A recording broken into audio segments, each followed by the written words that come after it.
Oi, oi, boa noite para você que está chegando agora, boa tarde, bom dia, não sei que hora você vai estar assistindo a reprise dessa live. Hoje a gente vai falar sobre hidradenite, mais uma vez um tema super pedido. E hoje eu também vou apresentar a nova nutricionista aqui da clínica, a Márcia, que deve estar chegando daqui a pouquinho. E vamos bater um papo. Já tô com todas as perguntinhas que vocês fizeram devidamente anotadas. Vou só esperar a Márcia entrar, que eu acho que ela ainda não entrou. Então assim que ela entrar, deixa eu só ver aqui quando que ela vai entrar. Márcia, você entrando vai ter, acho que ela ainda não entrou, um botãozinho para pedir para participar. Oi, Raquel, boa noite. Márcia, vai ter acho que já tá aqui, solicitação. Então vamos lá. Foi. Deixa eu aproveitar e botar o meu fone. A Márcia entrou, porque senão vai dar eco. Gente, normalmente quando a live é feita em dupla, a tendência é o volume ficar um pouquinho mais baixo. Então, se abaixar o volume para vocês é só botar ou fone de ouvido ou dar uma aumentadinha no celular, tá bom? Isso, enfim, é uma questão do Instagram, não tem o que a gente fazer. Então, vamos lá. Deixa eu só botar aqui meu fone. Pronto, foi. Tá todo mundo me escutando direitinho? Tá, né? O áudio tá indo, né? Então, deixa eu aumentar aqui também. Então, vamos lá. Boa noite mais uma vez. Eu já tinha dado boa noite pro pessoal que tá entrando. Boa noite, pessoal. Gente, então, todo mundo tava curioso para saber quem é a Márcia. Essa é a Márcia. Nutrinova, que tá trabalhando comigo aqui na clínica. É a nossa primeira live junta. Então, a gente vai contar um pouquinho, na verdade, de como tudo isso começou. E depois a gente já separou as perguntinhas de vocês para responder, né? Nos últimos meses, inclusive, né? Eu tenho visto que tem entrado muita gente nova no meu Instagram. Muita gente que provavelmente vem do YouTube, dos vídeos de lá. Mas muita gente, toda vez que eu abro caixinha de perguntas meio aleatórias, sempre tem uma caixinha que me perguntam como é que eu vim parar na hidradenite, né? Como tudo isso começou. Algumas pessoas, inclusive, me perguntam se eu tenho hidradenite. Então, a gente vai começar exatamente falando isso. Eu vou contar um pouquinho como é que eu cheguei até aqui. E aí depois a Márcia vai contar como é que ela chegou até aqui também. Sim. Eu não lembro mais o ano. Na verdade, eu tenho isso anotado. Tem um post na minha linha do tempo com isso, né? Se eu não me engano, foi 2016, mas eu não tenho certeza dessa data. Eu tinha um blog e escrevia coisas aleatórias, né? Assim, diversas coisas no blog. Já falava sobre doença autoimune nessa época. E uma pessoa, de forma anônima, comentou num dos posts que eu fiz no blog, me perguntando se eu poderia falar sobre hidradenite, né? Eu, inclusive, nunca soube se essa pessoa leu o post, porque eu não tinha como me comunicar, eu não sabia quem era, né? Eu só respondi e não sei nem se ela viu a resposta. Então, foi assim que eu descobri hidradenite. Quando essa pessoa escreveu, eu não sabia o que era hidradenite. Eu fui atrás de pesquisar, de estudar, para sim montar um post para o meu antigo blog, né? Que está desativado. E depois de um tempo, eu troquei de blog. Foi quando eu refiz todas as postagens, inclusive a postagem da hidradenite. E aí uma rede de televisão pequenininha aqui no Rio me encontrou através dessa postagem do blog. E o tema do programa era hidradenite supurativa. Então, eu fiz um programa que está no YouTube, é um dos mais acessados lá do meu canal, onde eu, uma dermatologista e um cirurgião plástico, a gente conversa sobre hidradenite supurativa. E sim, aí depois, a partir disso, né, eu refiz, inclusive, a postagem, tem uma postagem depois dessa, e foi quando eu comecei a falar sobre hidradenite e os pacientes começaram a aparecer. E aí eu acho que é uma bola de neve, né? Quanto mais gente chega, mais você estuda, você começa a conhecer coisas diferentes, e a buscar mais artigo científico, e enfim. Então, acho que de 2016 para cá foi mais ou menos a evolução foi essa, né? E aí, esse ano eu resolvi me aventurar em aumentar o meu consultório e contratar uma nutricionista. Eis que recebo o currículo da Márcia. E aí a Márcia tem uma coisa para contar. Então vamos lá. Pois Márcia, é. qual é a sua história com a hidradenite supurativa? Nossa, a minha história com a hidradeniite é uma coisa assim muito, nossa, muito singular. Eu, na minha prática clínica, eu sempre trabalhei com doenças crônicas, mas eu nunca tinha ouvido falar de hidradeniite. Eu tenho uma filha que, ao longo dos anos, a gente sempre caminhou muito para o dermatologista, porque ela sempre teve variações na pele, né? A gente sempre achou que era dermatite atópica, né? Consequência do peso dela, que sempre teve alteração no peso, pequenininha, fazia acompanhamento com endócrino, mas nunca ninguém tinha feito um diagnóstico preciso do que era. Quando foi ano passado, um pouco antes da pandemia, de começar a pandemia, justamente pelo causado pelo estresse, né? A gente passou um momento de estresse muito grande. E a Giovana teve uma lesão muito grande que demorou em torno de uns 2 meses para cicatrizar. E aí a gente viu que tinha alguma coisa diferente. E aí corremos atrás de um especialista, encontramos outro dermatologista, e ela foi nesse dermato e quando chegou lá, para nossa surpresa, veio esse diagnóstico de hidradeniite supurativa. E eu fiquei chocada, porque quando ela saiu da sala, né, do consultório, e ela falou para mim assim, mãe, eu tô muito doente. Eu falei, que houve? Ela falou assim, eu tenho uma doença autoimune. Aí eu fiquei, a doença autoimune, a médica falou que eu tenho uma hidradeniite supurativa. Eu achei um nome tão feio, tão estranho, e eu não sabia o que era. E aí, quando a gente chegou em casa, a gente veio naquela tensão para casa, né? Quando você recebe o impacto de uma doença, né? Ah, não tem cura, tem controle, uma doença autoimune, né? Porque ainda existe uma discussão muito grande, né, Sim, Clara? Sobre é. cronicidade e ser doença autoimune. E aí a gente foi pesquisar, fui ler, eu fiquei assim, li os mecanismos, né, fisiopatologia, vi que tinha muita singularidade com o mecanismo de outras doenças crônicas, né? Sim, sim. Mas muita coisa diferente que eu nunca tinha ouvido falar. E aí fiquei bem espantada. E a gente começou a tentar encontrar em todos os aspectos da vida da minha filha o que estava acontecendo que estava aumentando, né, essa incidência dessas lesões. E quando foi no meio do ano, né? Hoje a gente estava até conversando, eu perguntei para ela quanto tempo tem que de fato você. Porque parece que tem tanto tempo, gente, mas é tão recente. Eu perguntei quanto tempo tem que a gente descobriu esse diagnóstico e tal. Ela falou assim, vai fazer um ano, foi em agosto. Quer dizer, no meio do boom da pandemia, né? Sim, sim. E aí eu falei, caramba, já vai fazer um ano. Ela falou, e de lá para cá, né? Eu vim olhando, observando, a gente tira uma coisa e melhora a outra, e vai observando a inflamação no sistema, né? Poxa, será que isso faz mal? Será que isso não faz? E fui lendo, pesquisando, e aí é isso que Giovana encontra a Clara. Mexendo no Instagram, encontrou a Clara. E aí ela virou para mim e falou, mãe, tem uma nutricionista que é especialista em hidradeniite, você sabia? Eu falei, não. Aí ela falou, você acha que tem algum problema eu seguir? Eu falei, claro que não, claro que não. Eu falei, claro que não. E ela mandou para mim o perfil, eu olhei e fiquei muito curiosa, né? Porque eu falei, caramba, nessa vida aparecem tantas coisas que você não conhece e quando você tem a oportunidade de conhecer coisas diferentes, você vai vendo. Na nutrição tem muito isso, né? Aparece muita coisa. Não só Sim, na sim. nutrição, na área médica inteira.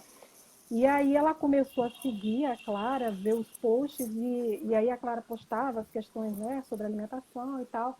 E ela falava, mãe, olha isso aqui, igual você fala. Isso aqui eu falei, até conversei com a Clara sobre isso. Eu falei, vou deixar ela ir, porque às vezes tanto de Os casa casos não não faz faz milagre, né? milagre. Não, Não. de jeito Tanto de nenhum. casa não faz milagre. E eu falei, vou deixar à vontade, vou deixar ela seguir, vou deixar ela ouvir. E aí, um belo dia, ela chega e fala para mim, mãe, sabe a Clara? Ela abriu processo seletivo na clínica.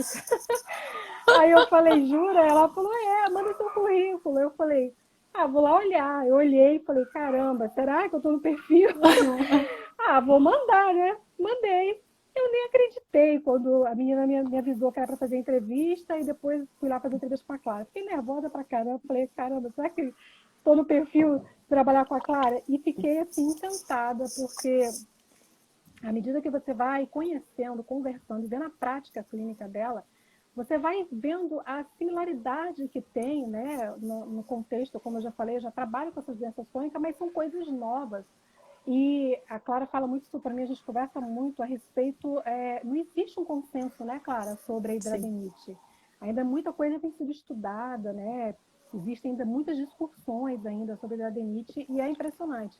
E aí eu tenho, né, a Clara falou no início, as pessoas perguntavam se você tinha hidradenite, né?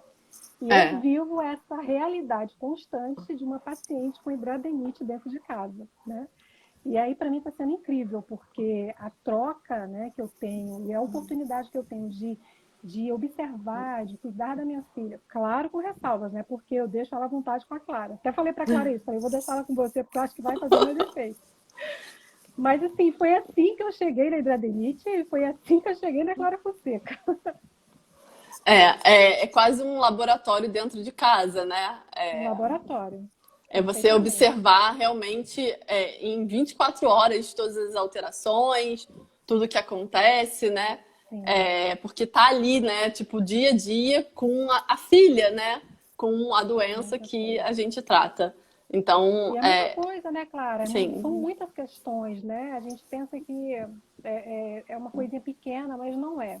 A minha surpresa maior é que realmente, eu até conversei, não sei se eu comentei isso com Clara, eu falei depois de ter percebido que a minha filha, né, ter sido diagnosticada com a doença, e a gente começou a observar que algumas pessoas ao nosso redor também tinham hidradenite. E olha, isso nunca tinha sido discutido no ambiente familiar, numa conversa, né? Quer dizer, então está sendo tão recorrente, está aparecendo tanto. Né? E graças a Deus que está sendo estudado, né? Está sendo levantado questões de tratamento, né? É muito engraçado isso que você falou, que isso é uma coisa que acontece com frequência. Alguns pacientes, quando abrem a questão para a família, que muitas vezes, por N motivos, né? A pessoa tem vergonha de se expor, de mostrar as lesões, são coisas que acontecem com frequência, né? Mas quando em alguma eventualidade fala, não, eu tenho uma doença que não tem cura, que parece que são os furúnculos, você começa a ver que outras pessoas da sua família falam, mas eu também tenho isso. Mas seu avô tinha, o meu pai. Então, assim, às vezes, quando leva a questão para a família, a gente começa a descobrir que outros familiares que a gente nem sabia que tinha, tem também. Inclusive pelo mesmo motivo, né? Porque as pessoas têm vergonha, porque realmente às vezes fica machucado, a lesão fica escura quando cicatriza. Então eu acho que tem muitos aspectos envolvidos na questão da hidradenite e que muitas vezes não são nem só a questão da saúde, né? Tem os aspectos sociais que está envolvido, que a gente sempre conversa, né? Que tem um impacto muito grande, né? No social de cada um. E aí, Márcia falando agora esse negócio de um estudo, é uma coisa muito interessante. Ano passado, eu eu fui convidada para ajudar na divulgação de um estudo sobre hidradenite supurativa que está sendo feito pela Fernanda, que é uma nutricionista, e ela está fazendo mestrado.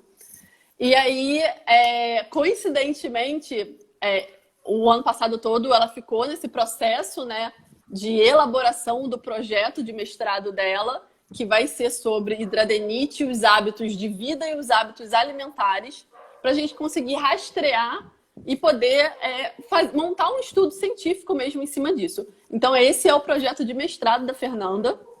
Eu estava falando com ela ainda há pouco, inclusive. E aí, hoje, no meio da tarde, um pouco antes de eu terminar meus atendimentos, eu tenho a feliz surpresa da orientadora dela, a Andressa, que também é nutricionista, me mandar o link da pesquisa. Então, elas conseguiram finalizar e a pesquisa começou a rodar. Então, todo mundo que está escutando essa live, eu vou pedir, né, que tem hidradenite ou que conhece alguém que tem hidradenite, para responder esse questionário. Ele não é um questionário rápido, ele é um questionário longo, porque vocês têm que entender que é um questionário de mestrado. Então, o negócio é mais profundo. Não é um quiz do Facebook, entendeu? Que são 5 perguntas. Só que é muito importante para a gente começar a ter material, inclusive, feito dentro do nosso país sobre hidradenite. que uma das questões de dificuldade é a dificuldade de você encontrar artigo científico relacionando a hidroadenite com a alimentação. Eles já existem, só que ainda são escassos, ainda muitas vezes são rasos. Então, é muito necessário que esse questionário vocês dediquem um tempo a respondê-lo. Já estão me perguntando, elas colocaram no grupo do Face e do WhatsApp. Os grupos de WhatsApp que eu participo hoje, eu já coloquei hoje mais cedo, acho que foram 4 grupos. E para quem não tem ainda acesso a esse link, na descrição do meu perfil vai ter o link, é o primeiro botão, vai ser, acho que a Márcia caiu, ou não? Não. Tá, não, que ficou paradinho aqui para mim, mas deve ter sido a internet. Então, é o primeiro botão do link aqui do meu perfil. Então, para vocês responderem, é um questionário no Google Forms, bem simples de responder, porém é extenso, mas é muito importante de ser respondido, tá? Eu participei quando elas elaboraram as perguntas, eu dei uma olhadinha também para ver se precisava acrescentar ou não. Então, são perguntas bem interessantes que precisam ser respondidas, tá? Aqui no Instagram, no meu perfil, vai ter um link. Quando você clica no link, o primeiro botão que aparece leva você para o formulário do Google, para poder, o Google Forms, para poder responder a pesquisa de mestrado dela, tá? Então, isso é bem importante. E eu fiquei muito feliz, na verdade, com a surpresa de ter sido hoje, no dia da live, que eu posso contar isso. Em breve, eu vou fazer uma live ou com a Fernanda ou com a Andressa, para a gente falar só sobre essa questão do mestrado, tá? Para vocês poderem entender mais a fundo como vai ser esse trabalho de pesquisa delas, tá? Porque é bem, bem interessante. Eu acho que vai ser um passo importante para a gente na nutrição e para espalhar o conhecimento para outros profissionais possam atender mais pessoas com hidroadenite, tá? Então, isso é uma coisa extremamente importante. E aí, tivemos algumas perguntas, tanto na caixinha de pergunta quanto no post, sobre hidroadenite. Uma delas é, inclusive, o que uma menina que acabou de falar, que eu não peguei o nome dela, a Gisele, que a médica riu quando falou que tinha relação com a alimentação. Isso foi uma das perguntas que me fizeram e a gente já vai entrar nessa questão. Se vocês tiverem alguma outra pergunta, aqui embaixo, no cantinho direito, tem um balãozinho com um ponto de interrogação. Coloca a pergunta ali, porque é mais fácil de eu puxar a pergunta para a gente responder. Porque às vezes fica passando aqui, fica mais difícil de eu ler ao mesmo tempo que eu estou falando, tá? Então aqui embaixo tem um balãozinho. Se vocês tiverem alguma outra pergunta, além dessas que eu e Márcia vamos responder agora, vocês colocam no balãozinho, combinado? Então vamos lá. Eu acho que aproveitando que a Gisele colocou essa questão aqui, e mais alguém também colocou isso na minha caixinha de pergunta, falando que tinha ido a mais de 10 dermatologistas e que nenhum deles tinha dito que tinha uma questão relacionada à alimentação. A pessoa que me fez a pergunta, que não é a Gisele, ela me perguntou por que disso, né? Hoje eu converso muito com 2 dermatologistas, o Dr. Guilherme Modesto e o Dr. Wagner Galvão, e ambos percebem como a alimentação impacta na hidroadenite, né? Se você buscar artigo científico, eles já existem, falando como a dietoterapia tem um impacto positivo ou um impacto negativo, né? Tem estudo falando dos 2 lados. Eu acho que o que acontece é que falta muita disseminação desse conteúdo, né? Por vezes, eu acho que as pessoas não procuram com constância se tem algum tipo de atualização sobre isso, e aí passa batido. Então, assim, tem artigos bem recentes, inclusive, falando de hidroadenite e alimentação. Um artigo de 2020, tem um artigo de 2019. Então, assim, é necessário a busca, né? Até essa semana que passou, eu estava com a Márcia no consultório, buscando se tinham artigos mais novos de 2021, que a gente até encontrou, falando sobre isso. Então, assim, o estudo ele precisa ser uma constante. Não é porque eu vi um artigo científico há, sei lá, 5 anos atrás que falava que não tinha nenhuma relação, que a gente simplesmente para no tempo e nunca mais estuda. Porque com o passar do tempo, novas coisas são descobertas e novas relações vão sendo avaliadas. Então, o que me leva a acreditar que o médico que fala que não existe esse tipo de relação é que provavelmente ainda não teve contato com esses artigos científicos, tá? E eu costumo falar que a gente é tipo peixe, né? Que morre pela boca. Então, a nossa saúde tem a ver com a alimentação, porque a hidradenite não teria a ver, né? Então, eu acho que isso é uma reflexão que vale a pena. E, enfim, eu espero que as pessoas procurem mais os artigos científicos, né? Às vezes aparecem algumas perguntas médicas aqui. Então, assim, infelizmente, essas perguntas eu não posso responder por não saber responder mesmo, por ser uma questão médica mesmo. Inclusive, essa questão que acabaram de botar aqui Fisgada, né? da fisgada. Eu tenho algumas lives com o Dr. Guilherme gravadas. Não lembro de ter nunca tido esse tipo de pergunta, mas eu tô para pedir para ele para a gente refazer alguma live. Então aí a gente leva essas questões mais clínicas mesmo da parte médica para o médico responder, tá bom? Então vamos começar as perguntinhas. Eu tive duas perguntas muito parecidas e uma questão que vem batendo muito na tecla. E eu vou começar por elas e aí depois a gente dá seguimento, né? Duas pessoas me falaram o seguinte, né? Que mesmo tirando o leite e os derivados, os nódulos continuam aparecendo. E a outra ainda completou que além do leite derivado, tirou refrigerante, tirou carne de porco e ainda assim os nódulos continuam inflamados, né? E aí a grande questão que as duas questionaram isso, assim, o que fazer e o que seria isso, né? Uma coisa que eu sempre bato na tecla, quando a gente fala de, vou tirar o leite, a gente não pode pensar só que a gente vai tirar o leite. Não é só sobre o que você tira, é sobre o que você põe na alimentação. Então, assim, o leite tem uma capacidade inflamatória muito grande, mas se a gente não tem uma base de tratamento, muitas vezes retirar o leite não vai adiantar. Eu tenho seguidores no Instagram, no YouTube, no Facebook, que me mandam inbox falando que só com a retirada do leite já tem uma melhora significativa. Só que isso acontecer com algumas pessoas não quer dizer que vai acontecer com todo mundo. Então, assim, recebo pacientes no consultório que já vêm com esse discurso para mim. Nutri, tô, sei lá, 6 meses sem leite. A lesão ainda está aqui. O que a gente vai fazer? Então, assim, tem muita coisa ainda para fazer. Então, tirar o refrigerante, tirar a carne de porco, tirar os laticínios é extremamente importante. A carne de porco eu gosto de dar uma observação, né? A carne de porco eu não vejo reagir para todo mundo. Tem alguns pacientes que comem carne de porco e observam a inflamação, sim, mas isso não é regra. Isso é observação. Então, realmente, retirar o refrigerante é fundamental em qualquer doença crônica, hidradenite ou qualquer coisa. Refrigerante faz zero bem à saúde, não tem nenhum tipo de benefício. E o leite e o derivado, a gente observa essa melhora. E aí, o que fazer? É você observar o que você está comendo. Uma coisa que eu costumo falar é comam comida de verdade, né?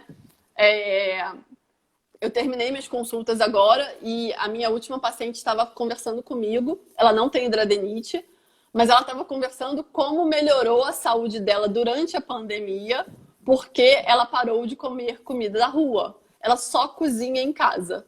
Então, assim, ela está há 1 ano cozinhando e ela falou como o aspecto da pele dela melhorou, como várias coisas melhoraram, né, da saúde dela.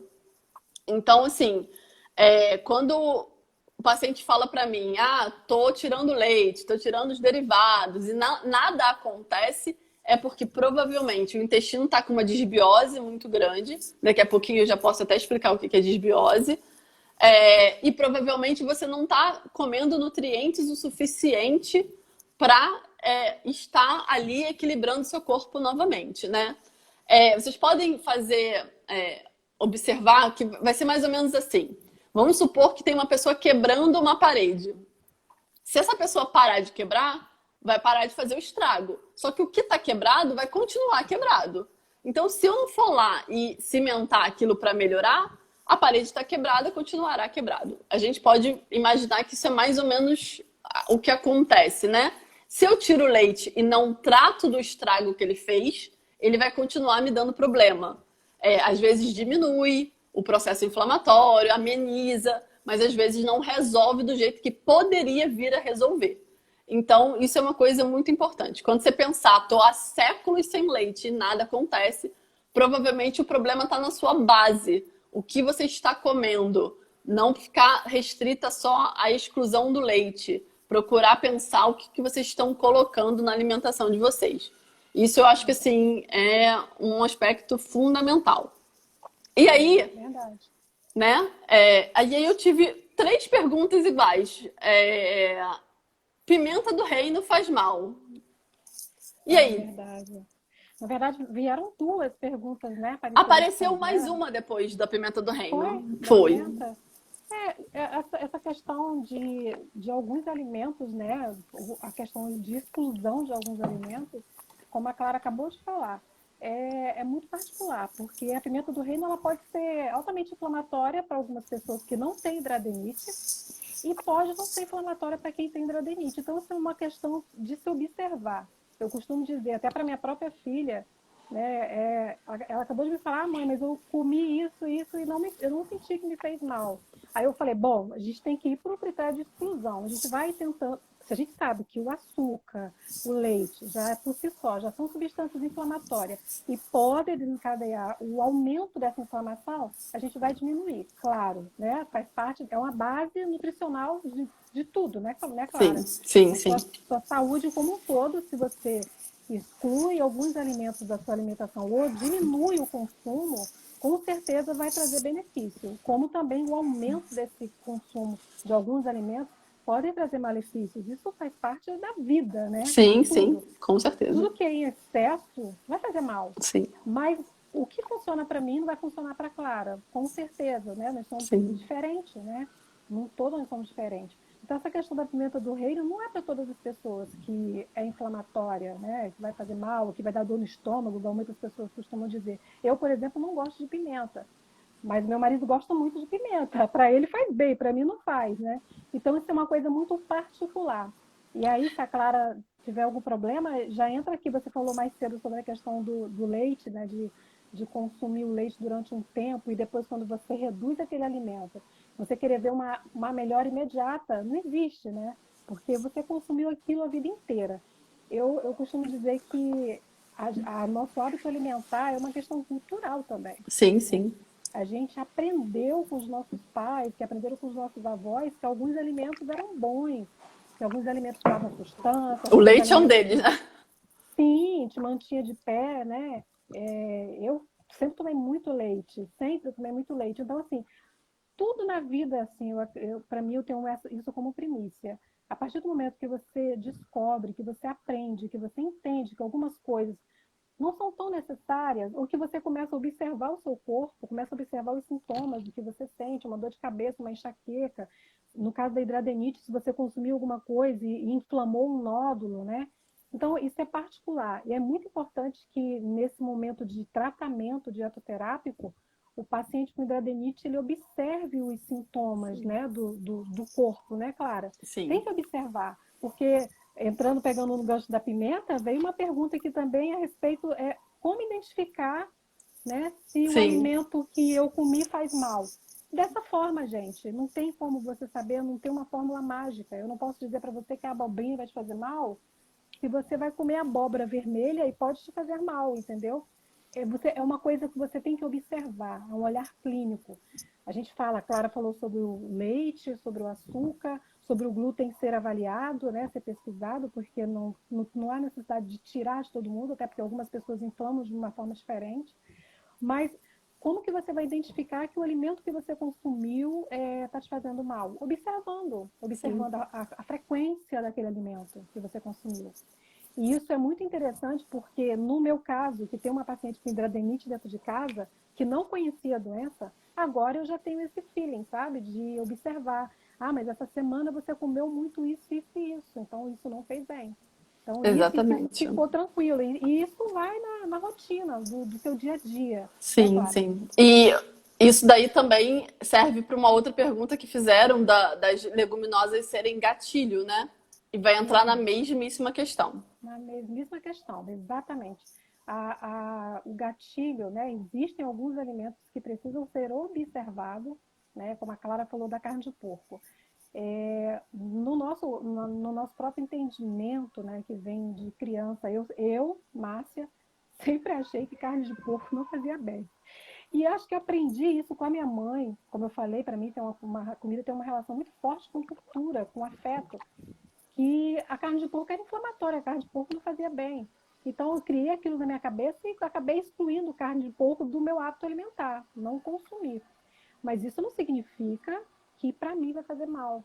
A questão das leguminosas, para alguns pacientes com hidradeniite, pode ser que desencadeie um aumento da inflamação.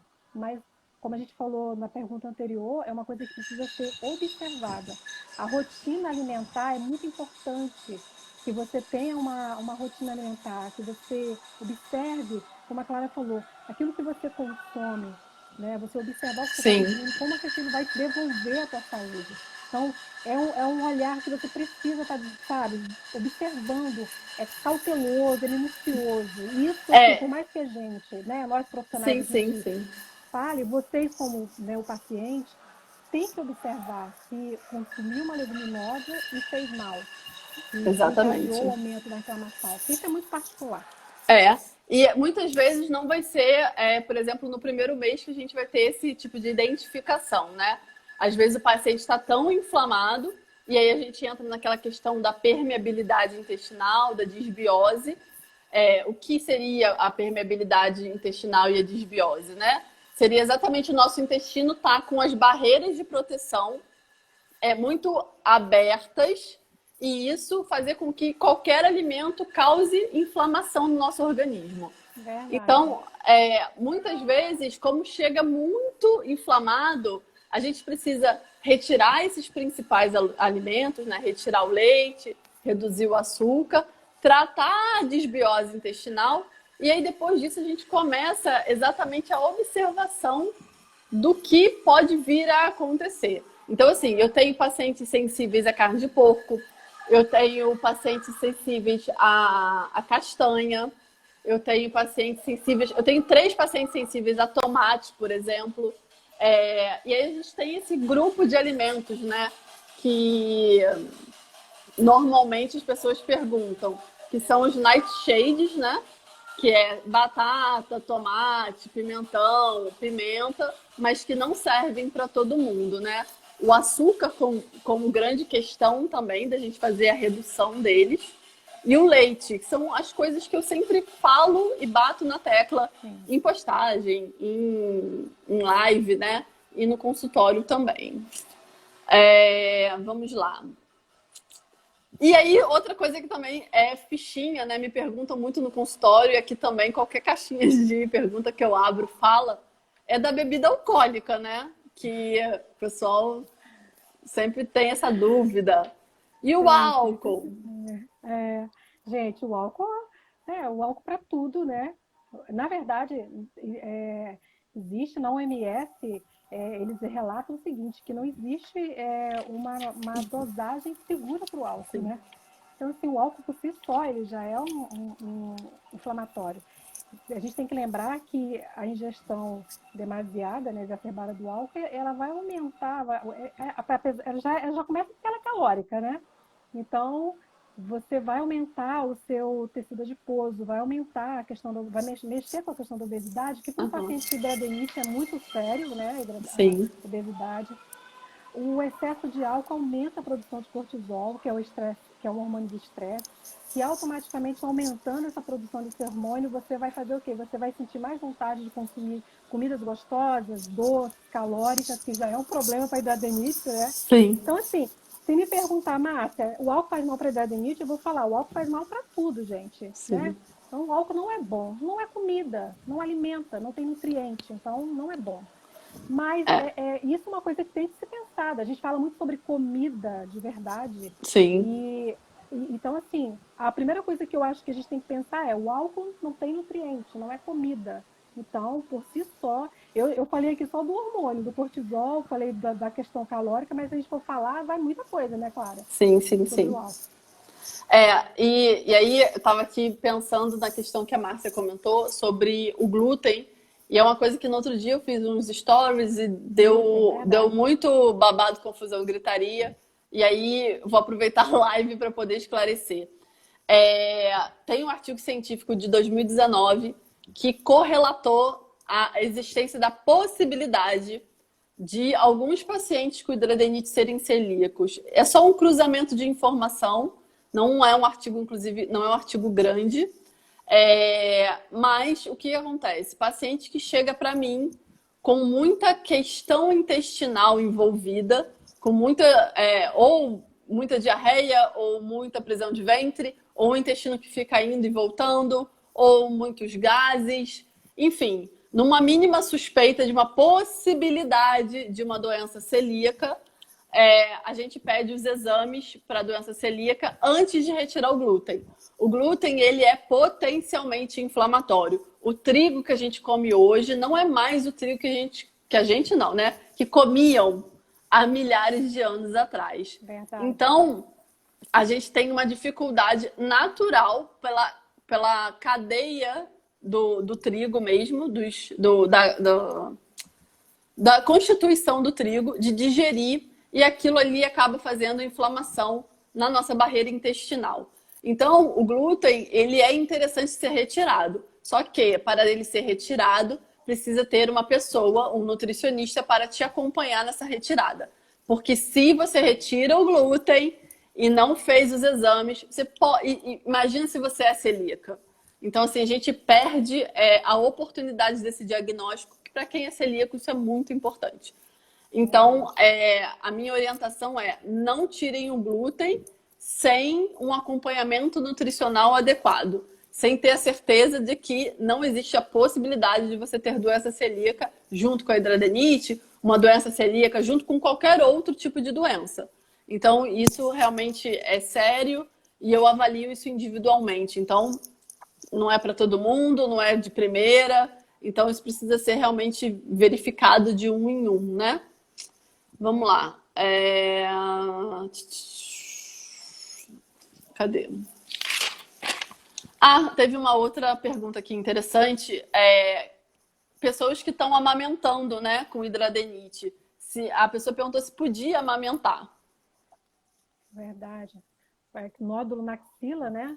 A pessoa tem hidradenite na axila e tá com um bebezinho pequeno e queria saber se pode amamentar. A Clara até conversou isso comigo, né, Clara? Que ela tem pacientes que amamentam. Tem vários. Não tem nada comprobatório de que um paciente com hidradenite não possa amamentar, né, gente? Eu nunca li nada. E os médicos de todas as minhas pacientes não falaram nada também, tá? Então, assim, todo mundo com acompanhamento certinho, e tanto dermatológico quanto ginecológico, e não houve nenhum problema. Eu tenho mães que já amamentaram, já terminaram de amamentar e tá tudo certo. Então, até agora não há até agora comprovado que isso faça mal, né? E aí tinham me perguntado qual era o primeiro alimento a excluir, o primeiro alimento a incluir. Eu acho que isso eu já respondi, né? Já respondeu, é verdade. E teve uma pessoa que me perguntou, na verdade, como é que é a resposta dos meus pacientes com hidradenite leve. Tem 10 perguntinhas aqui que vocês mandaram, eu já vou abrir para ler, tá? Só vou terminar essas que eu já tinha anotado. Meus pacientes com hidradenite leve, como é que eles respondem ao tratamento? Na verdade, ela queria saber se a resposta é rápida. Normalmente, os pacientes com hidradenite leve têm uma boa resposta mediante a seguir as coisas que são acordadas em consulta. Tem uma boa resposta dentro de 1, 2 meses, a gente já vê uma melhora significativa. Não são raros os casos de paciente que volta para a segunda consulta falando que, assim, não sai mais nada. Mas isso realmente tem uma variação de pessoa para pessoa. Eu estou falando dos casos leves de hidradenite, não dos casos mais graves. E eu tenho casos leves que não melhoraram, mesmo com 2 consultas, que precisam, por N fatores, né? Muitas vezes a pessoa tem uma dificuldade de adaptação ao plano alimentar. Lembrando que todo plano alimentar é feito de maneira individualizada, respeitando os gostos pessoais de cada um, respeitando o horário e, obviamente, levando em consideração não só hidradenite, né? A gente esquece que vocês esquecem que vocês não são só hidradenite. Existe todo um contexto. Não é difícil eu pegar um paciente com hidradenite que tem resistência à insulina, tem colesterol aumentado. Então, não dá para a gente olhar só para isso. A gente tem que olhar para um contexto inteiro. Então, quando o paciente chega lá no consultório, ele é tratado como um ser único que ele é. Então, a melhora também da hidradenite vai depender, muitas vezes, do que vem junto com a hidradenite, né? Às vezes, a hidradenite é leve, mas tem outras coisas juntas que vão dificultar um pouquinho o processo. Então, né? Exatamente. De um aspecto amplo, pacientes com hidradenite leve têm uma resposta bem significativa e bem legal logo nas primeiras consultas, tá? Teve alguém aqui que falou vixe por causa do álcool. Eu super entendo que o álcool faz parte do social. Eu acho que é uma coisa que eu sempre converso com os meus pacientes em consultório, é a gente tentar achar um equilíbrio. O álcool, como a Márcia falou, não tem nutriente. Então, eu acho que a gente tem que começar a pensar para a gente não ficar gastando ficha à toa, né? Tipo, vai beber por beber? Eu acho que essas coisas passam a não valer a pena quando a gente está falando de uma coisa maior, que seria o tratamento de vocês. Então, deixar para beber num momento específico, assim, uma comemoração, um ano novo, um Natal, e sempre com aquela questão, né? Tipo assim, vai beber até passar mal? Isso tem alguma lógica, assim? Eu não consigo ver lógica nisso, assim. Tem que beber até dar perda total, né? Tipo, coma, vai tomar glicose. Então, assim, evitar esses excessos, assim, começar a repensar também questões da sua vida, né? Então, não é... Os meus pacientes com hidradenite, eles bebem, mas bebem de uma maneira pontual. Não vão beber até morrer, entendeu? Então, acho que isso é uma coisa que eu sempre converso no consultório. Porque, assim, a conta vai chegar. A gente bebe como se não houvesse amanhã, só que, felizmente, o amanhã acontece e aí vocês acordam inflamados. Então, acho que tem que levar isso tudo em consideração, né? Eu vou ler só as que estão aqui na tela, mas eu vou pedir para vocês mandarem sempre no balãozinho, que facilita, só para eu não perder. Claro, em relação às receitas, tem hidradenite, uma alimentação péssima, paladar infantil. Tem alguma maneira mais fácil de incluir os alimentos? Então, sempre paciente com paladar infantil, como a Carol mesmo está falando que ela tem, a gente tem que tentar incluir os legumes e as verduras de uma forma mascarada. Aí é se aventurar na cozinha. Vai tentar encontrar um soufflé. Aqui no meu Instagram tem receita de soufflé com legumes dentro, um empadão com massa de grão de bico com legumes dentro. Então, tentar mascarar esses legumes e essas verduras de alguma maneira que você consiga comer. E também, eu acho que trazer para consciência, né? Tipo assim, por que eu tenho tanta resistência em estar comendo esses legumes? Se eu já não sou... Só tenho paladar infantil, mas não sou mais criança. E sei que isso vai trazer algum tipo de benefício. Eu pego pacientes adultos que não comeram todos os legumes na vida. Eu pego paciente adulto que não sabe o que é abobrinha, o que é abóbora, o que é vagem. Nunca comeu e diz que não gosta. Então, eu acho que também é uma mudança de pensamento. Tipo, vamos nos assumir adultos e nos dar a possibilidade de experimentar, né? Sim, comeu e não gostou. Eu não como jiló, eu não como quiabo. Vagem eu como dependendo de como tá. Então, assim, ninguém é obrigado a gostar de tudo. Só que eu falo que a gente é obrigado a provar tudo. Então, principalmente quando a gente está com uma questão de saúde ali, né, para ser resolvida, eu acho que vocês experimentarem as coisas faz parte do processo. E aí tentar maneiras diferentes, né? Então, procurar livro de receita, receitas no Google, de como melhorar, né? Normalmente, quando eu quero receita de alguma coisa específica, eu boto lá, receitas com abobrinha. E aí o Google vai me trazer 400 mil receitas e eu vou vendo e adaptando o que me parece mais agradável. Eu acho que é a maneira mais fácil da gente tentar quebrar um pouco esse paladar infantil e começar a introduzir as coisas. Deixa eu ver aqui. O café, ele não é potencialmente inflamatório para todo mundo, tá? Estão perguntando aqui. Isso é observação também. Eu não tenho nenhum paciente que o café é gatilho. Ah, é, tem coisas assim, tipo, a axila nunca melhora o que fazer, assim, são coisas que realmente são necessárias uma avaliação, a gente não consegue entender, né? A gente tem que ver o que está acontecendo. A perda de peso acontece, Carol, mesmo sem atividade física, tá? É, pacientes hidradenites, inflamados, meus pacientes não conseguem fazer atividade física muitas vezes por conta das lesões mesmo, e a perda de peso acontece normalmente. Eu falo que perda de peso em paciente com dieta anti-inflamatória é brinde, né? Vem na conta, vocês não precisam nem se preocupar com isso, porque ela vai vir mesmo. A berinjela é a mesma questão dos nightshades. Berinjela, batata, tomate, batata inglesa, tá? Que eu tô falando. Berinjela, batata inglesa, tomate, pimentas e pimentões fazem parte de um grupo chamado solanáceas ou nightshades. Tem que observar. Não, eu não tenho, inclusive, nenhum paciente com berinjela, mas eu tenho 3 pacientes com tomate, tenho um paciente com batata. Não lembro se eu tenho paciente com pimenta e pimentão, mas é observação. Deixa eu abrir aqui as perguntinhas para a gente ver aqui o que temos aqui.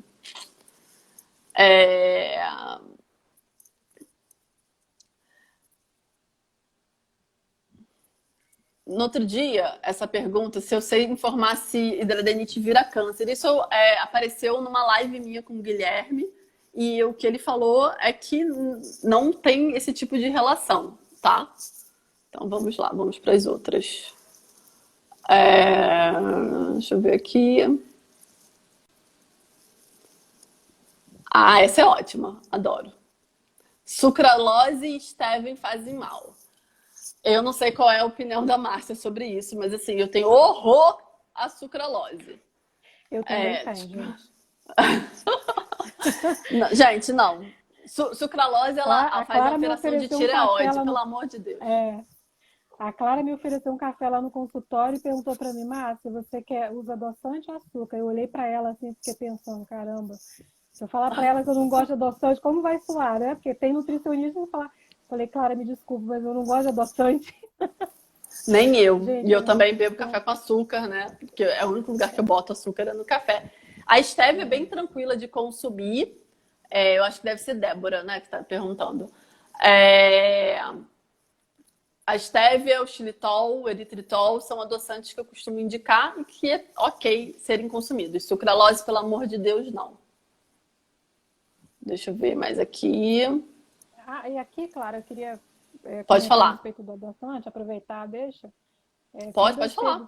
Quando chegam para mim com essa questão do adoçante, eu sempre falo que, como a Clara acabou de falar, de citar, né, os considerados melhores, né? Mas eu falo sempre, se você não gosta de adoçante e não vai conseguir consumir em pouca quantidade, como a Clara acabou de falar, que só toma um café, então é melhor que você experimente o sabor do suco do café sem açúcar. Tem gente que toma café sem açúcar naturalmente, né? Toma bem o suco sem açúcar. Então, entre você tomar uma coisa artificial, que não vai te trazer benefício nenhum, é melhor você consumir sem açúcar mesmo. Porque tem gente que não gosta, né? Do suco, do cafezinho com açúcar. Então, eu não vejo mal nenhum. Eu oriento sempre os meus pacientes. Então, toma o suco sem açúcar, se é melhor. Exatamente. Café sem açúcar, não tem problema nenhum, mas evite o adoçante.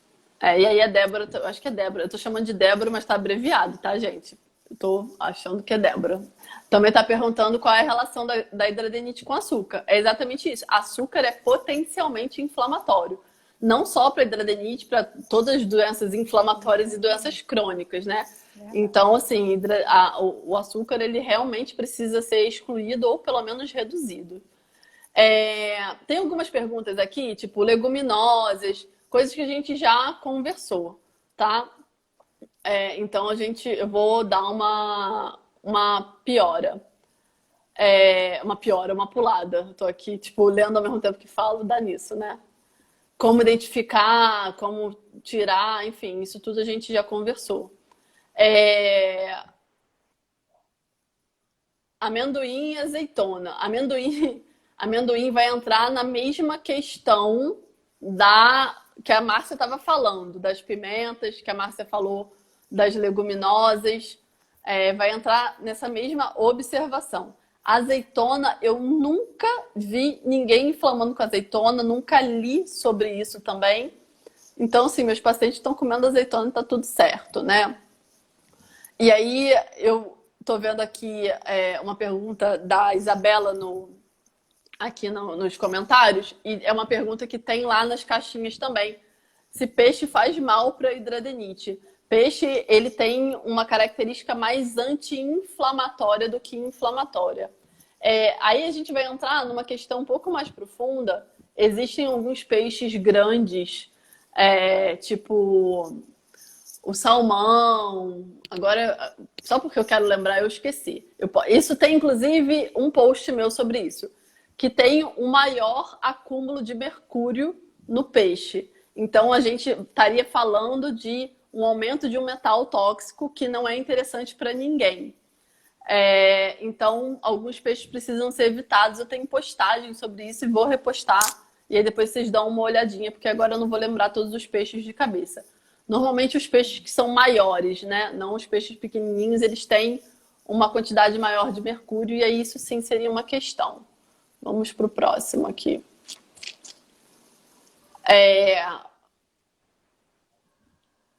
Coco tem alguma restrição? Não, não tem restrição não, tá? O coco é uma das coisas mais tranquilas de se consumir. Pode falar.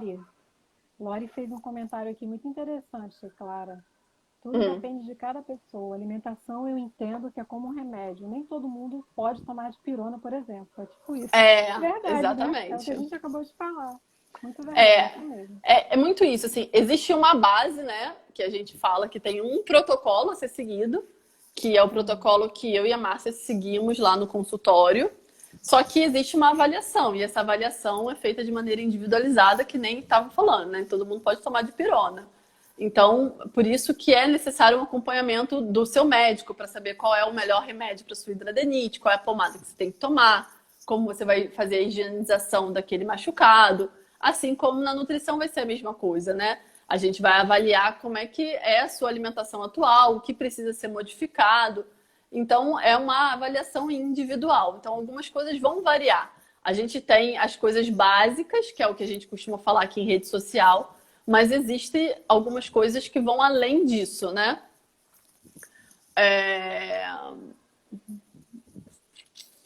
Deixa eu ver aqui. Outras pessoas falando que o dermato não sabia. Aí tem duas perguntas parecidas, eu vou puxar uma delas, tá?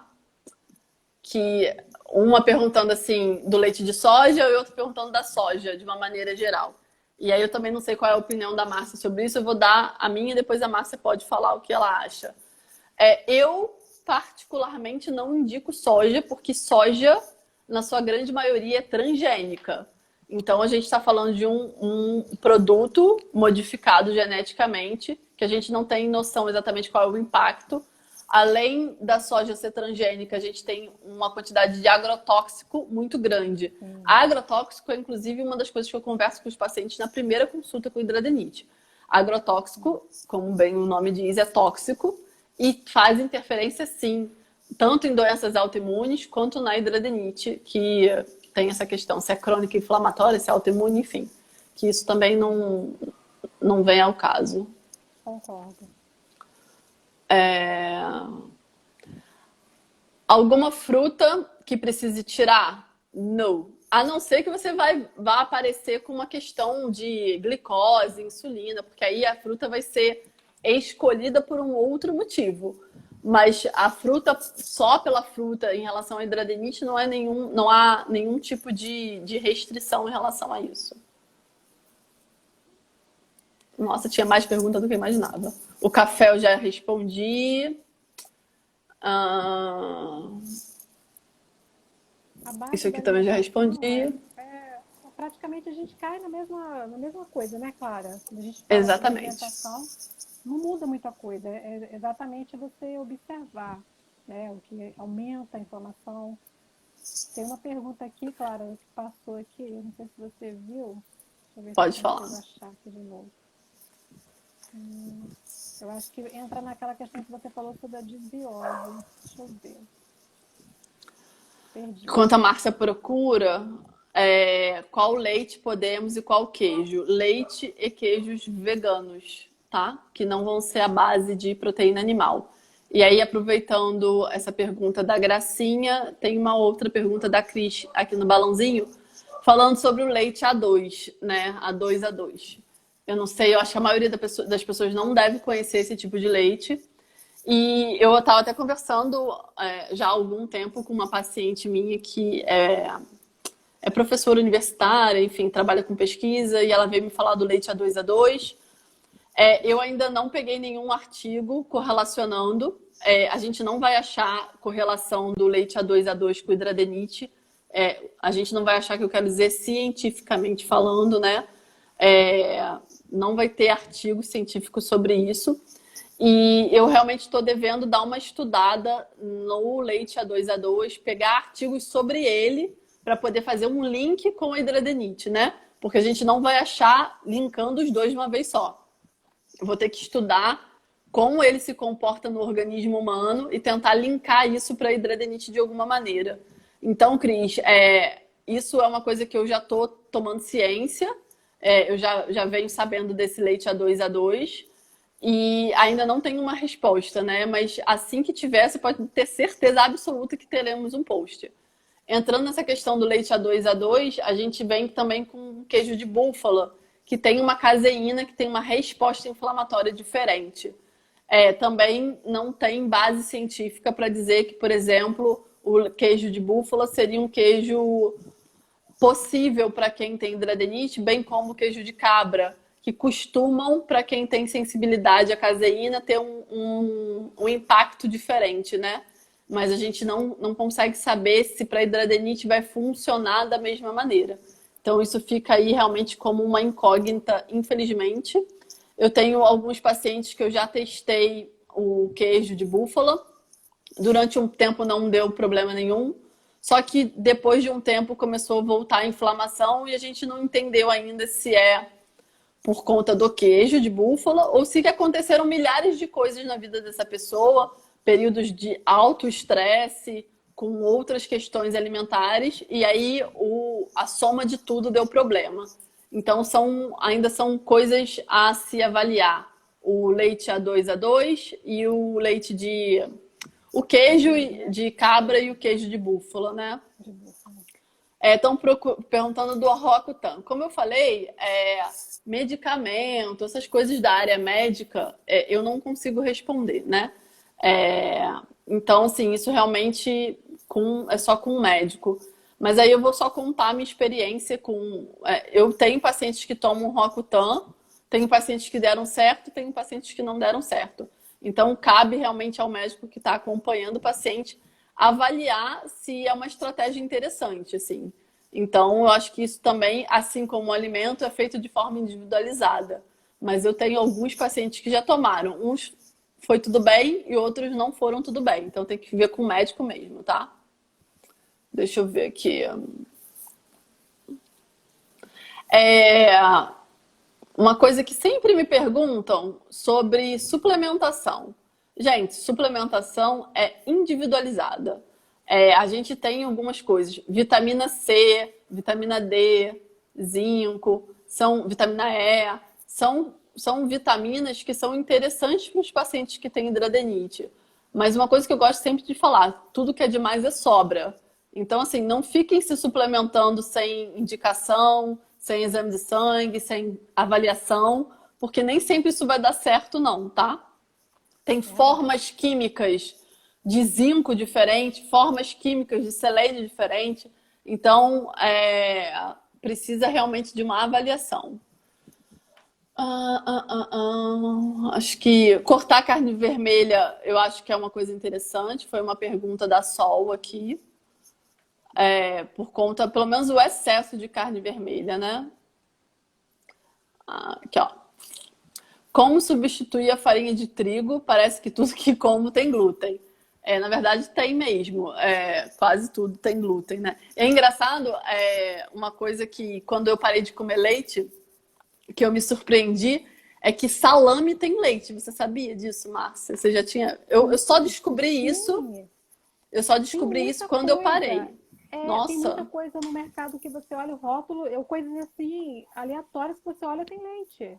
Uma coisa, como eu já falei, né? Agora eu observo o rótulo dessa questão aham, de leite, de glúten, porque o glúten é uma coisinha que, gente, tem em tudo. É embutido ali no rótulo, na maioria dos alimentos que a gente compra, vem escrito lá, contém glúten. Então a gente precisa ser falado muito a questão do rótulo, tem que ficar bem sim, atento mesmo. A gente estava até conversando sexta-feira lá no consultório, e Clara falou a respeito de você consumir um alimento e no mercado e comprar um alimento, não contém glúten, né? Biscoito sem lactose, mas aquele não contém glúten. Quando você vira e olha o rótulo, ele não tem um glúten, mas ele tem um açúcar não sei de quê, tem um corante não sei de quê, né? A gente estava nossa, até conversando sobre muito, isso. E é uma enganação. E eu digo para vocês, por experiência própria, porque como agora eu olho isso bem de perto mesmo, porque quem tem hidradenites sabe como é complicado, né? Esse andamento dessas inflamações, como a Clara acabou de dizer, cada pessoa passa por um processo, né? São muitas sim, questões que envolvem. Então, assim, você fica com um olhar, né? O fato claro, eu sou profissional, eu vou lidar com isso, lido com isso, mas quando você tem uma pessoa dentro de casa que passa por isso, você olha com mil vezes uma questão assim, tão minuciosa, e aí você fica mais criterioso com essa questão do rótulo, né? Porque até a gente conversou sim. sobre isso, eu falei para ela, poxa, aí compra um biscoitinho, não contém glúten. Aí quando você vira, não tem glúten, mas tem açúcar, tem corante, tem Tem gordura esterilizante, vegetal hidrogenada, gordura enfim, vegetal, nananã. O bichinho não tem glúten, mas ele tem um monte de coisa que vai te inflamar, né? sim. Aumentar a tua inflamação do mesmo jeito. E aí como substituir a farinha de trigo por coisas que não tem glúten, né? Na verdade, indo atrás das farinhas sem glúten, farinha de arroz, a Exatamente. farinha das castanhas, farinha As de grão de castanhas, bico. E também, eu acho que assim, tentar reduzir o consumo de farinha, né? Tipo, sei lá, o pão dá para substituir por tapioca, mas se perguntar, tem necessidade de comer pão no café da manhã? Posso comer, sei lá, um ovo mexido apenas? Então, assim, eu acho que é pensar em N possibilidades, né? É, como eu estava falando ainda há pouco sobre a questão das restrições alimentares por paladar infantil, é ir atrás de receita também. Receita com essas trocas. E lembrando do que a Márcia acabou de falar. Não adianta você procurar na internet uma receita sem glúten que vai ter óleo refinado. Então, é isso, né? É, Então, isso precisa ser também avaliado. A live vai ficar gravada. Se o Instagram me permitir, e se tudo der certo, a gente salva. Só não vai ficar gravada se der algum problema na hora de acabar a live aqui, que às vezes isso acontece, mas vai ficar gravada sim. Normalmente, quantidades do pode conter leite, a gente não sabe qual é o nível. A gente primeiro não sabe o quanto que é do pode conter leite e não sabe. O rótulo não diz pode conter leite, mas tem o quê? boa Contaminação pergunta. cruzada? Tem um Verdade. pouquinho. Então, assim, é a conta em risco, né? A É conta em experimentar e risco. ver o que acontece. Eu recomendo não Exatamente. experimentar. Exatamente. Muito, Os muito. temperos exatamente. Os temperos não industrializados, o Martins está aqui perguntando se tem alguma relação. Aí é a mesma coisa que a Márcia falou lá no início, né? A pimenta do reino, a páprica, é, tem que observar. Eu não tenho nenhum paciente com isso, mas isso eu não ter não quer dizer que não exista. Então, de fato, precisa olhar. A Fabi tá falando que o ovo piora a hidradeniite. Toda vez que eu vejo um paciente que chega para mim falando que o ovo piora, eu normalmente reintroduzo o ovo depois de um tempo de tratamento. Porque pode ser que você esteja com uma hiperpermeabilidade, esteja fazendo reação, entre aspas, alérgica a tudo. E isso não seja uma realidade. Então, depois de um tempo, que eu estou fazendo o tratamento com a pessoa, eu costumo tentar fazer essa reintrodução e ver se realmente vai dar alguma sensibilidade alimentar ou não. É, Deixa eu ver mais o que aqui. O Martins está querendo. Eu falo que eu não vou falar de remédio e vocês ficam me fazendo perguntas para me deixar em saia justa. Eu fico só observando, tá? Vocês são terríveis. Deixa eu ver se tem mais alguma coisa aqui nessas caixinhas. Eu já vou falar do Mira já. Na verdade, sim, a minha opinião sobre qualquer medicamento é a mesma quando eu estava falando do Roacutan. Eu acho que quem tem que avaliar isso é médico. Eu tenho pacientes que tomam um Mira e foi a salvação, assim, reduziu muito a inflamação. Mas a gente tem que lembrar que o Mira é um imunobiológico, tem uma série de coisas que vem junto dele, que precisam ser avaliadas por um médico. Então, o médico é a pessoa que vai conseguir olhar todos os seus exames. Existe uma bateria de exame que precisa ser feita antes de se ter a liberação para tomar o Mira. Então, eu acho que o caso é um caso difícil. A live vai ficar salva, se Deus quiser, gente. O caso é um caso difícil, tem muita inflamação, o nível da hidradenite está alta. O que eu tenho contato com os médicos que eu trabalho é que eles optam pelo Mira porque normalmente traz uma qualidade de vida melhor para o paciente, né? Mas não se aplica a todo mundo. Então é isso.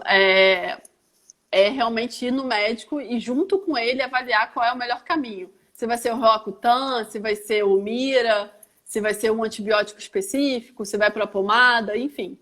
O tratamento de hidradenite ele é multidisciplinar. Eu sei que nem todo mundo tem essa oportunidade, mas eu sempre, quando eu falo sobre isso, eu sempre falo da importância de um dermatologista, um nutricionista, um terapeuta, ter psicólogo é fundamental, porque existe uma carga emocional muito grande que vem junto com a hidradenite.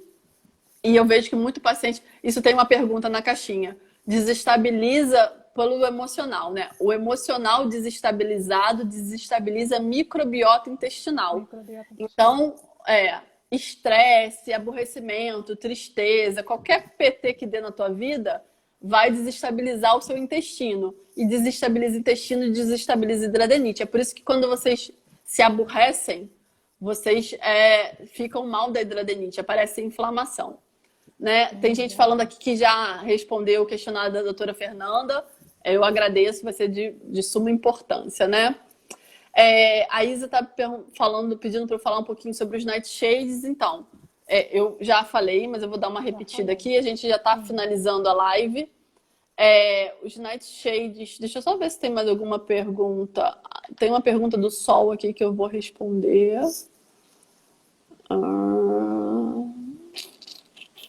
Eu acho que foi. Tá.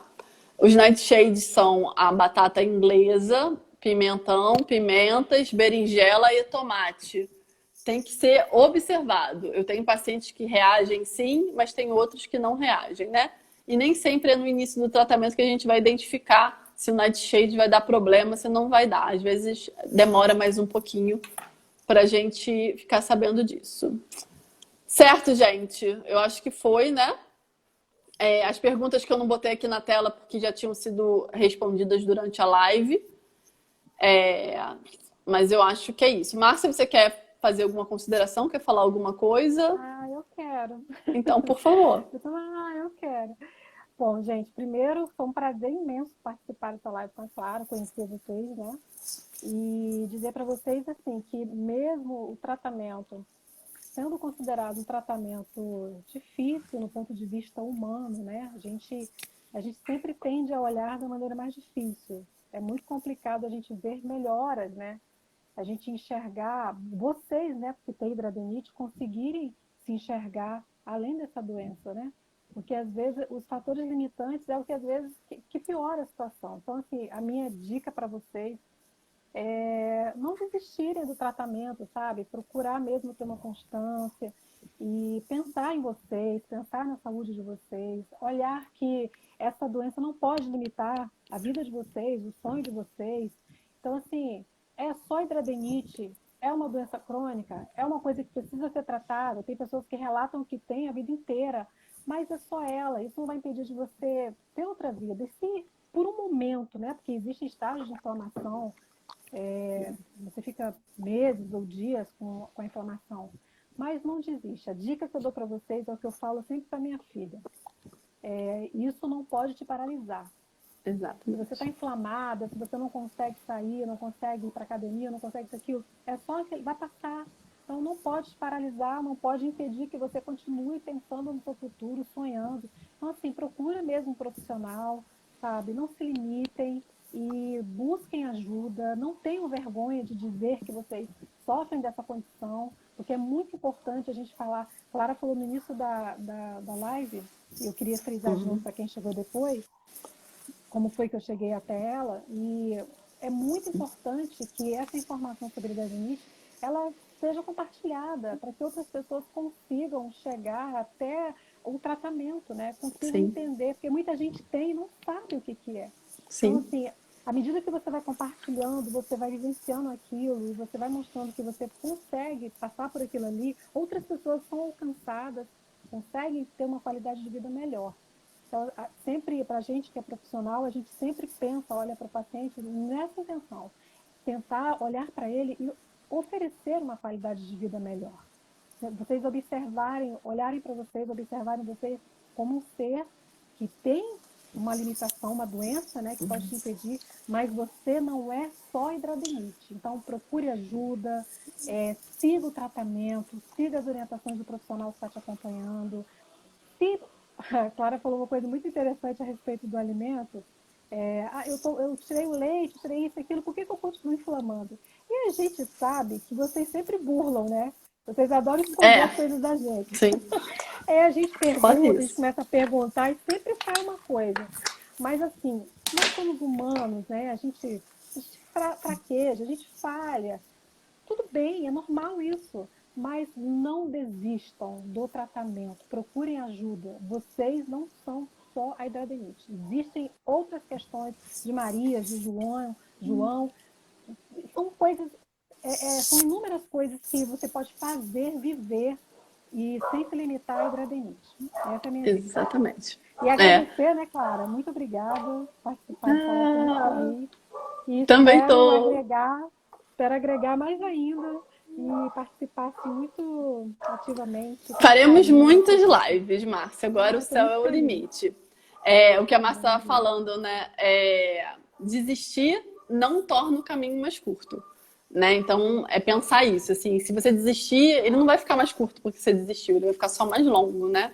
Então, é realmente não desistir, né? Não desistir de vocês, não desistir do tratamento. Eu acho que é uma doença chata, é uma doença crônica. Eu sei que muitas vezes bate uma bad. Eu converso muito com os pacientes no consultório, acompanho muitos grupos de WhatsApp de hidradinite e eu vejo isso acontecendo, como vocês inúmeras vezes ficam mal. E é o que a Márcia falou, assim, vocês pensarem, vocês não são essa doença, vocês têm essa doença. E existe a probabilidade de melhora, a gente está aqui para ajudar, existem médicos que estão interessados em ajudar, então é isso, assim, cada vez mais a gente tentar multiplicar o conhecimento para que mais pessoas se interessem de ajudar, né? Porque eu acho que ainda tem muita gente precisando de ajuda. Então, mais uma vez, eu sei que algumas pessoas chegaram agora no final. Então, antes de terminar a live, vou pedir, para quem não escutou, eu fui convidada a participar da divulgação de um trabalho de mestrado de uma nutricionista do Piauí sobre hidradinite, hábitos de vida e de alimentação. É muito importante que quem tem hidradinite preencha esse formulário. O link está na minha bio aqui, no perfil do Instagram. É o único link que tem no perfil do Instagram. Quando vocês clicam, cai no primeiro botão, que é o formulário para preencher essa pesquisa delas, né? Lembrando que quando a gente abre assim para uma pesquisa de mestrado, é uma porta que se abre na ciência para que mais trabalhos sejam feitos, né? Inclusive, eu estava conversando com a Andressa, que é a orientanda da Fernanda, a orientadora da Fernanda, de realmente dar prosseguimento a esses estudos, né? Mas a gente precisa desse passo inicial que a Fernanda, graças a Deus, deu de começar a fazer esse estudo, né? Então, vamos ajudá-las preenchendo o formulário, tá? O Leonardo está falando aqui, coloque na balança o que vale mais a pena provar alguns alimentos e viver bem ou viver com as dores comendo de forma errada, né? Eu também acho que isso é essencial, né? É a gente se questionar. Aquela questão que eu estava falando da bebida alcoólica, né? Para que beber álcool até passar mal? Qual é o sentido que isso tem, né? E é o que o Leonardo está falando, assim. Muitas vezes a gente vai ter que se questionar. Por que eu vou continuar comendo uma coisa que me faz mal, né? Qual é o significado e o sentido disso? Tá? Então fica isso para reflexão. Márcia, muito obrigada por ter topado, né? E a gente fica por aqui. Vou tentar assim deixar tudo salvo. E a gente se fala, gente. Vou lá. Beijo, beijo. Boa noite. Obrigada. Boa noite.